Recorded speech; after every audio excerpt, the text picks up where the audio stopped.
morning. Welcome to Tuesday.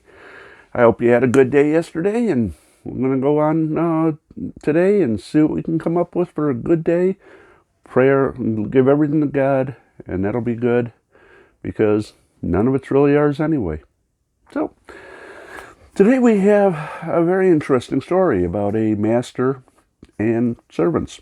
Master tries to collect on his what's being owed to him, and so when the one guy couldn't settle his debts, the owner decided to sell him off and go that route.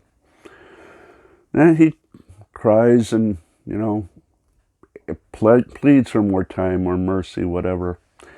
And the king says, well, there's no way you can pay this gazillion dollars of debt that you owe me.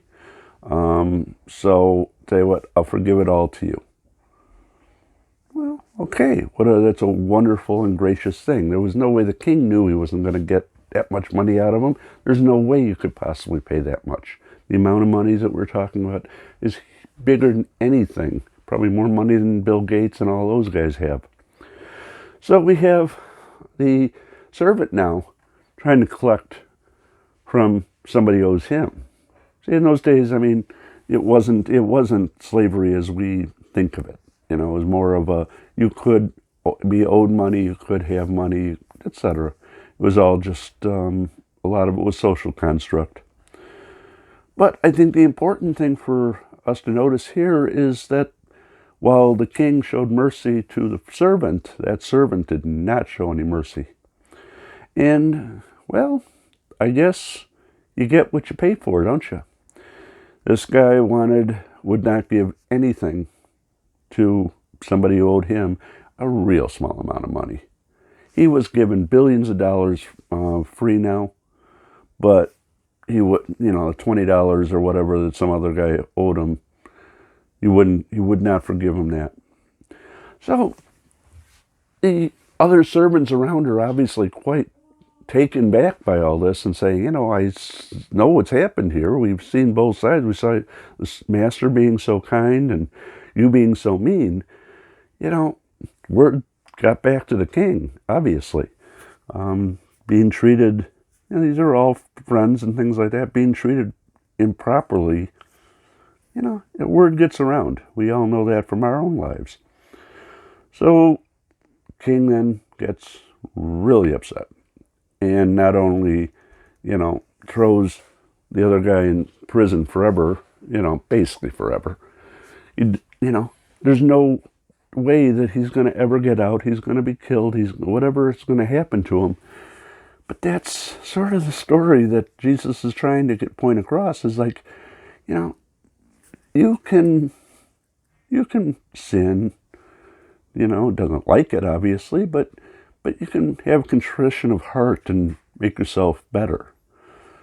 But if you are playing God for a dummy, that ain't going to work. God knows what's in your hearts, knows what's in your mind. And that's just not going to be a pleasant outcome for you. And Jesus speaks a lot about the hills of Gehenna, fires of Gehenna, usually. And Gehenna was basically a garbage dump outside the town of Jerusalem. And there was indeed fires like break out at trash heaps today. And it's not a pleasant place because you're dealing with smells and all sorts of nasty stuff all around you. It's not a place you want to be. You want to be where the good place is, up on top of the mountain with God. That's where we want to be. So, don't try to fool around with God. Be honest with God. Be honest with yourself. You're not going to be able to get away with anything with God, so don't bother trying. I think the most important part for you to do, and for me to do, is to say, God, I failed you in so many ways today. I haven't done things I should have. I've ignored people I shouldn't have. I did what I thought was right, but it was wrong. And there was a lot of things I did right that you think were right too, but forgive me, all those things. Help me to become a better person so that you and I can be together always. That's where our attitude should be. So, you have a wonderful Tuesday. Have a great day. Be good. Play nice. And God.